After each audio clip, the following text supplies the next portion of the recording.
Good evening, ladies and gentlemen. I'm Binks, and I'll now pass you on to the vocalist. Judas Priest's manager asked Binks to sign away his performance fees for a live album recorded in Tokyo. Every drum track on that record was his, and his name was printed right there on the back cover. Les told him no, called him a crazy fucker, and walked. The man co-wrote Beyond the Realms of Death, genuinely the most metal sentence anybody has ever said out loud, and got run out of Judas over a check their manager refused to write. Less than a year later, British Steel dropped, Breaking the Law, Living After Midnight. Dave Holland was behind the kit, and Judas became legends. Same engine Les built, different driver. The band stayed quiet, and that was the mistake. Roger Glover of Deep Purple heard Les Binks on a session, remembered the name, and when Judas needed a drummer in 1977, Glover made the call. That's the music business in one clean shot. Right player, right moment, one powerful recommendation. Les answered the phone, and everything changed after that. We feel that although you can basically categorise our music as being rock music as such, we tried to steer away from a particular stamp, as it were, trying to incorporate all the varieties of rock that we possibly can. And hopefully we feel that we've maintained what you would call a Judas Priest sound, as it were. Judas in 1977 aren't legends yet. They're a hungry British metal band with 3 albums out, very little security, and something serious to prove. Les walks in and it clicks immediately. There's a difference between a drummer who simply executes the parts and one who makes the entire band feel like it could fly off the rails at any second, in the best possible way. Les was the second kind. One detail nobody made much noise about at the time: Les wasn't signed to the record company the same way the rest of the band was. Same rehearsal room, same stage, same records, different paperwork. Remember that. 1978, Stained Class. This is where Judas stops being promising and starts sounding dangerous. Everything gets tighter, meaner, and heavier, with drums that sound like the man playing them has something to prove. Then Les co-writes Beyond the Realms of Death. Let that sit for a second. The drummer gets a writing credit on one of the most important songs on the record, and not some throwaway tucked on side 2. That isn't a hired hand showing up, playing the parts, and collecting a check, assuming anybody remembers to write the check. That's a musician operating at a completely different level. Judas barely slowed down. Before 1978 is over, Les is back behind the kit for Killing Machine, released in America as Hellbent for Leather. 2 landmark albums in one calendar year, with the same man driving the entire thing from behind the kit. February 1979, the Killing Machine tour reaches Japan, and Judas Priest are playing to thousands of metal fans every night. The shows are so strong that the label decides to record them in Tokyo and turn the tapes into a live album, Unleashed in the East. Les Binks plays every show. The album goes gold in America, sells millions worldwide, and becomes one of those records metal fans are still throwing on decades later. Les doesn't see a dollar from it. He isn't even in Judas anymore by the time the album comes out. Mike Dolan was Judas's manager. His job was supposed to be protecting the entire band, including the drummer sitting behind them every night. What he actually did was find the weak spot in Les's contract and press down on it. Les wasn't signed to the label under the same arrangement as the other members, and Dolan apparently decided that meant compensation for Unleashed in the East was simply not happening. Very protective. Les later put the whole thing on record. I just didn't see the point in continuing to work with a band whose manager didn't want me to receive any payment for that live album. A completely ludicrous scenario.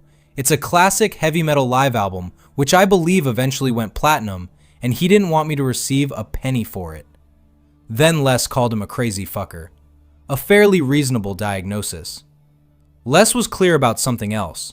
He had no personal problem with Rob Halford, KK Downing, or Glenn Tipton. His fight was with the man who was supposed to be working for all of them, and instead found a way to leave the drummer unpaid. Les didn't lawyer up, run to the press, or try to drag the entire band down with him. After everything he had played, written, and helped build, he simply decided there was no point staying. I got a phone call from the band's manager. Not the same management they have today, by the way. And he said, can you come into the office? I want to discuss the band's next move. And he said to me, after the last British tour, the band ended up in the red, financially in the red. So we think it would be a nice gesture on your behalf if you were to waive your fees on this occasion. In other words, he didn't want me to receive a penny for an album which actually went platinum, And I just, I was floored because I thought, this is ridiculous, How can they treat me like a piece of shit, basically, It made me feel undervalued, to say the least, disrespected, and insulted, and I was extremely angry. His own description was brutally simple. So exit drummer number 4. By July 1979, it was over. Dave Holland came in, Judas kept moving, and nobody appears to have confronted Dolan or called Les back to make things right. They allowed the drummer who had co-written their music and powered their live album to walk out over money their manager refused to pay him. Then they treated it like another routine lineup change. April 1980. Dave Holland is behind the kit and British Steel drops. Breaking the Law, Living After Midnight, Metal Gods. Hit singles, larger arenas, magazine covers. Judas are suddenly operating at a completely different altitude. And none of that takes anything away from Holland. He plays the record well, the songs are great, and the album earns every bit of its reputation. But the foundation underneath that success had already been reinforced by Les Binks. The precision, the power, the metallic snap. Les helped shape the machine before somebody else climbed behind the wheel. Les watched the explosion from outside the band. He never spent years publicly complaining about it or pretending British Steel should have been his. He was too professional for that. But the math is still ugly. You co-write one of their greatest songs. You perform every show that becomes a classic live album, and you receive nothing from it. Then, less than a year after management keeps the money and you walk away, the band you helped sharpen goes supernova. That will keep a man awake. Les kept drumming. He toured with Lionheart, took session work, and kept grinding because that's what professionals do when the industry takes its cut and leaves them standing there. Around 2017, he formed a band called Les Binks' Priesthood. Great name. Quietly vicious, too. The man who co-wrote the songs and walked away after the manager refused to pay him was now performing tribute sets to the band he helped build.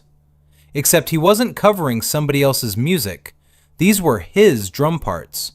The real thing had to advertise itself as a tribute because somebody else kept the name, the catalog, and the paperwork.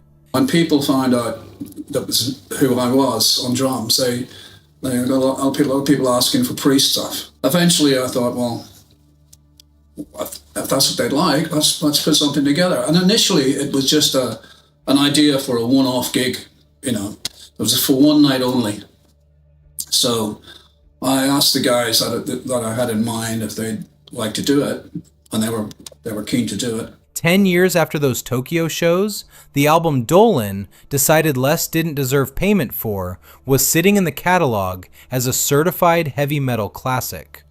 And the man who played every drum track on it was somewhere working another club in England. November 5th, 2022, Rock and Roll Hall of Fame. Judas Priest finally goes in, and Les Binks is standing on that stage with them for the first time since 1979. 43 years gone, which is a hell of a long time to leave a drummer waiting. But the second Les sits behind that kit, he still sounds like the real thing, because he is the real thing. After the ceremony, Les went straight back to the grind. Smaller shows, priesthood gigs, and the same working life he had always known. No victory lap, no real payday, just one night of recognition for 43 years of being overlooked. You ever lose somebody and immediately feel like life still owed them something? More time, more respect, one last good break. That's exactly where we are. March 15th, 2025. Les Binks dies peacefully in London at 73. The band called his drumming first class and said the acclaim for his work would live on. Every word of that was true. But the statement left out the part that made his story so hard to swallow. Les was denied payment for a live album he played from beginning to end. He walked rather than sign away what he had earned, kept his dignity intact, and spent the next 46 years watching history prove him right. The sound he helped create carried Judas into the biggest years of their career. The song stayed, the drum part stayed, Unleashed in the East stayed. Mike Dolan became a footnote. Les Binks never received the check he earned. He got the Rock Hall instead. In the music business, sometimes that's what they hand you and call justice.